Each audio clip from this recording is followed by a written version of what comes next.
Halo, aku Chris. Poppy and Chris Chat segera dimulai. Ci.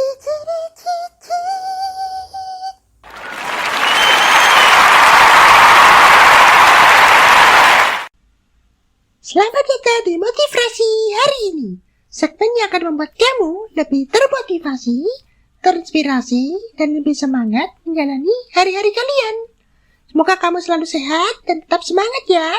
Kita mulai dengan quote of the day yang akan dibacakan oleh Chris. What is done cannot be undone, but at least one can keep it from happening again. Dari Anne Frank. Yang sudah berlalu tidak dapat dikembalikan, tetapi setidaknya bisa dicegah untuk terulang kembali. Melakukan sebuah kesalahan adalah sesuatu yang normal, karena setiap manusia pasti pernah berbuat salah. Yang membuat Sobat Boci merasa ada apa-apanya dalam melakukan kesalahan adalah respon atau tanggapan orang lain terhadap kesalahan tersebut. Apakah pernah Sobat Boci ketika melakukan sesuatu yang keliru, lalu disalahkan? Mungkin yang lebih buruk adalah dicaci maki, dihabisi, kalau istilahku. Nah, yang terjadi bukan malah sadar akan kesalahan itu, tapi malah Sobat Boci lebih defensif terhadap orang yang menyampaikan kritik atau saran tersebut. Menutup diri, menjauhi, atau yang lebih buruk malah mencoba membalas balik orang tersebut. Mencari-cari kesalahan orang tersebut, lalu kita menyampaikan kesalahan. Kali ini kita akan belajar bagaimana Sobat Boci menyikapi kesalahan diri sendiri dan orang lain, serta bagaimana menyampaikan kritik dan saran dari orang lain. Cukup banyak ya. Tenang, kita akan bahas satu-satu, pelan-pelan, pastinya dengan santai ala Poppy dan Chris. Kesalahan adalah sebuah kesalahan. Jelas ya? Maksudnya kesalahan itu kayak kesalahan, bukan kebenaran. Maksudnya Sobat Boci tidak bisa mengatakan hitam itu putih atau putih itu hitam. Tapi bukan berarti cara menyikapi kesalahan harus dengan keras. Menyalahkannya apalagi di depan publik itu mempermalukan lebihannya. Bukan berarti membenarkan kesalahan lo ya.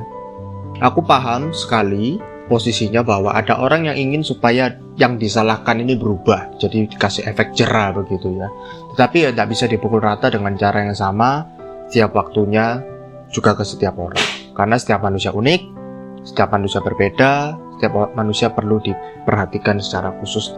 Contohnya Chris. Loh, aku. Aku mau nyebut. Aku lanjut ya. Ya bisa lanjut. Ya sudah lanjut. Contohnya Chris, kalau dinasihati kasar gitu langsung moodnya drop. Berubahlah dunianya 180 derajat dalam sekejap. Kok alay banget? Contoh alay. Memang begitu kan Chris, kayak gitu modelannya. Ya kan? Iya aku ya. Oke, kita lanjut lagi. Orang lebih menerima cara atau bagaimana pesan itu disampaikan daripada pesannya sendiri. Jika pesannya baik tetapi penyampaiannya buruk, cara menyampaikannya buruk seperti marah-marah, dengan emosi, dengan nada tinggi, maka ya Sobat Boci bisa tebak pesan baiknya itu tertutup oleh kesan buruk dari penyampaian pesannya. Mungkin Sobat Boci berpikir kalau keluarga atau teman dekat Sobat Boci yang menyampaikan dengan cara seperti itu ya sudah biasa lah ya, menyampaikan dengan kata-kata yang buruk begitu. Yang penting pasti sudah tahu maksudnya, karena sudah dianggap biasa gitu ya, tidak perlu dimasukkan dalam hati lah. Kode-kode yang kalau dalam ngomong itu seperti di keluargaku juga seperti itu, ada kode-kodeannya yang pasti harus tahu kamu ini maksudnya kemana gitu ya. Mana bisa sih salah paham kan terus-terusan begitu. Menurutku setengah betul, karena Sobat Boci tidak bisa baca pikiran dan perasaan orang lain di saat itu, kecuali punya kemampuan khusus ya, telepati atau apapun itu. Tapi secara umum tidak bisa baca pikiran perasaan orang lain. Belum tentu juga yang Sobat Boci sampaikan itu bisa masuk semua bila orang tersebut mungkin lagi kalut atau pikirannya atau galau atau pikirannya lagi kemana begitu ya. Jadi pastinya informasinya bisa berbeda yang dimasukkan atau malah nggak masuk sama sekali. Sebaiknya Sobat Boci jangan membiasakan juga untuk menendam atau menyimpan rasa tidak suka kepada orang lain ya. Nanti jadi penyakit loh. Ingat, menumpuk perasaan tidak suka kepada orang lain tidak akan menguntungkan siapa-siapa. Sobat Boci yang rugi sendiri. Berikutnya ini lebih ke curhat sih. Hal yang membuat aku kesal biasanya tentang kesalahan ini biasanya tentang membesarkan kesalahan-kesalahan kecil atau membesarkan kesalahan yang remeh.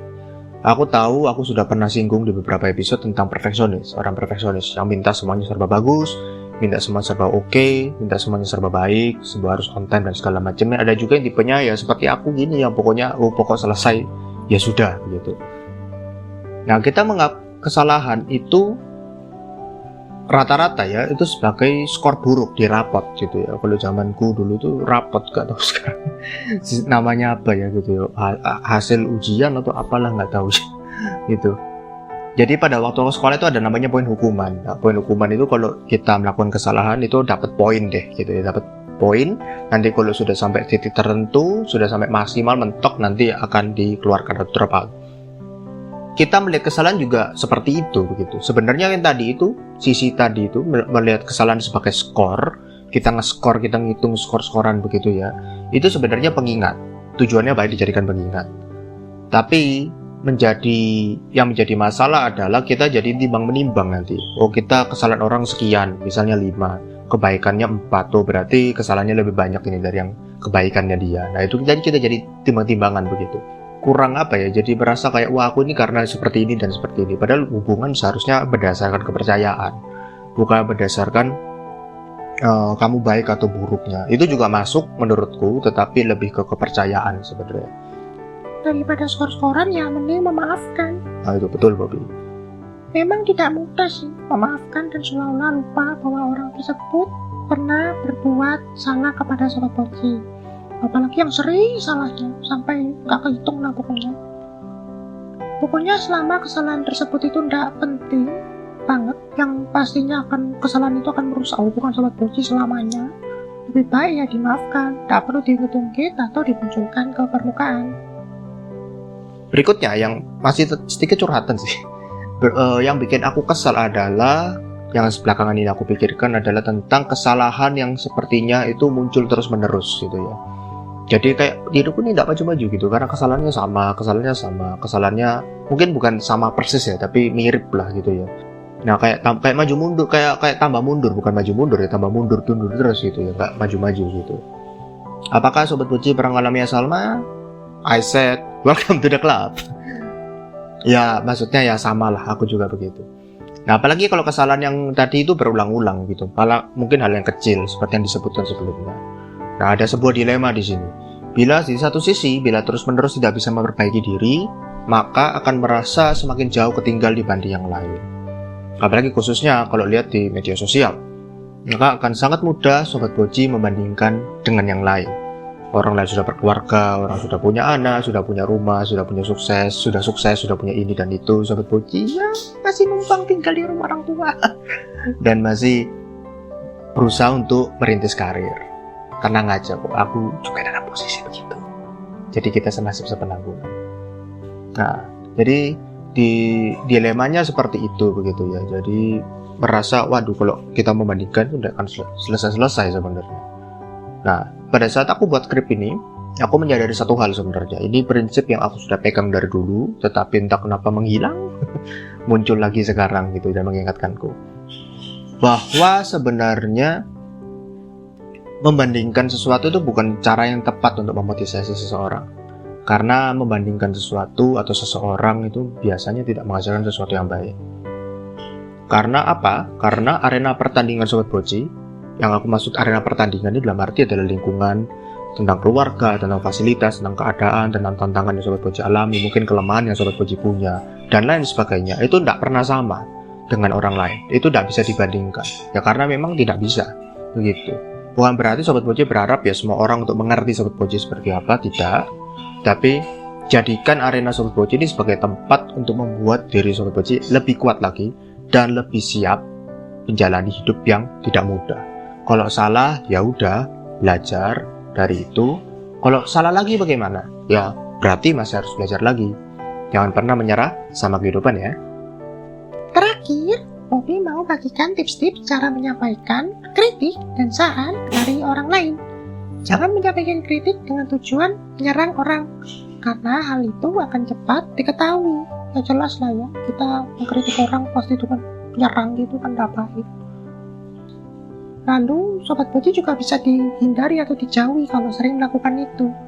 Jangan juga menjudutkan orang dengan menuduh seperti sering menggunakan kata kamu saat menyebutkan atau mau menyampaikan kritik dan saran yang Sobat Poci mau. Buat kritik atau saran yang Sobat Poci mau berikan itu spesifik dan bisa dilakukan. Contohnya seperti aku mau melihat Chris lebih suka tersenyum. Kenapa contohnya aku lagi? Ya memang kamu begitu. Ini nyata loh Sobat Poci. Aku jarang senyum. Aduh, kenapa buka kartu lagi sih ya? Saran yang diberikan jangan menggantung atau membuat orang lain mengira-ngira maksud Sobat Poci.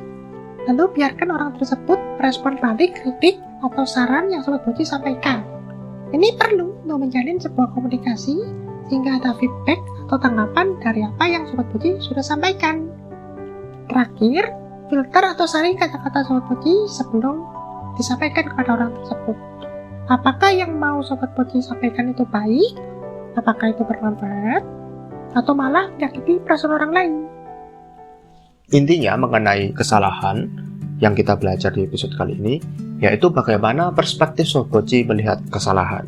Kesalahan perlu dijadikan sebagai pengingat dalam perjalanan hidup Sobat Poci dan dijadikan sebagai alat untuk terus mengembangkan diri. Toh tidak ada yang langsung berhasil dalam sekali pengerjaan. Ya kalau iya namanya itu kebetulan. Nah jadi kita bagaimana kesalahan itu jangan sampai terulang lagi dan terus kita belajar menjadi pribadi yang lebih baik. Jangan membandingkan karena tidak ada manfaat yang bagus sebenarnya. Nah, sedikit spoiler di episode berikutnya, aku dan Bobby akan membahas bagaimana cara membangun mental yang kuat, cara melatih otot mental, gitu ya. Penasaran? Follow podcast ini supaya Sobat Poci tidak ketinggalan episode selanjutnya. Share juga episode lain dan episode kali ini ke teman-teman Sobat Poci yang membutuhkan. Gratis kok. Terus kembangkan potensi diri kalian. Bye-bye!